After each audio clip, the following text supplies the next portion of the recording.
ашытылған қамырдан арасына шоколад қосылып жасалынатын үлпілдек круассандар жасайтын боламыз. Дәмі өте дәмді, жұп-жұмсақ болып шығады.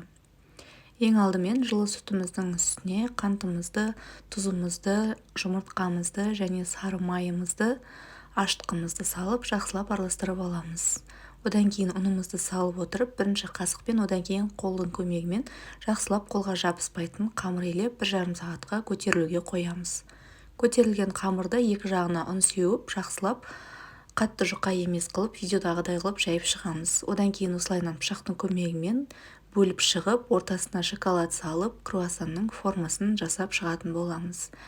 Пергамент қағазға салып, бетін жауып, 10-15 минутқа көтерілуге қоямыз. Көтерілгеннен кейін жұмыртқа жағып, қызып тұрған 180 градус пеште 15-20 минуттай пісіріп алатын боламыз. Бетіне сахарный пудра сеуіп ұсынсаңыздар болады.